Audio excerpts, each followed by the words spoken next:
All right, so we're going to talk about the basics of grip, how it affects the club face, what I like to see to get this club face square at the top. So just to go over this, we're going to go over a few kind of baselines, okay? So our baseline for a square club face at the top is this leading edge matching our forearm. You can see right there, that's fairly close. When I say leading edge, this is the leading edge of the club. This is our forearm. We definitely don't want it matching the wrist because we can manipulate the wrist without manipulating the forearm. For a neutral grip, just so we have a baseline of what neutral is, we're just gonna get in our golf posture and let our arms hang. From there, we're gonna put our hands on the club. That's gonna be a neutral grip for me. Some players have different degrees of neutral grip depending on where their arms hang, but if you let them hang and then put the hands on the club, that's kind of where your hands will return to naturally. That'll be a square club face. So let's talk about kind of how we can get this club face square through manipulating our grip and wrist angles. So I'm going to strengthen my grip, rotating my hands away from the target. In order to get this club face square at the top, I'm going to have to cup the wrist a little bit, okay? I definitely don't want to bow it. You can see that gets the club face too shut. I want to cup it a little bit for a stronger grip.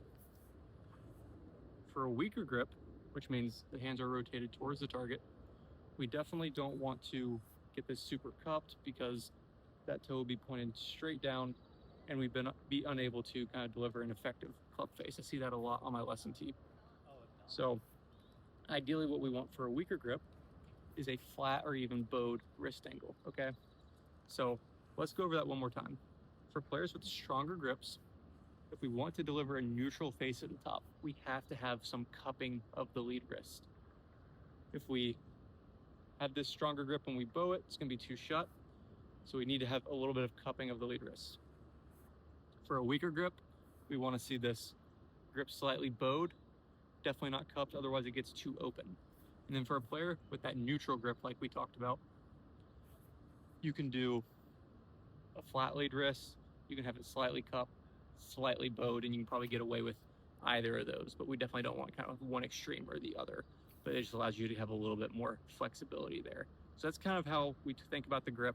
So when we're looking at getting this thing square at the top, we have really two options. We can change our wrist angles and keep the grip the same, or we can change the grip and keep the wrist angles the same. Those are our real two options when we talk about getting the club face square at the top of the swing.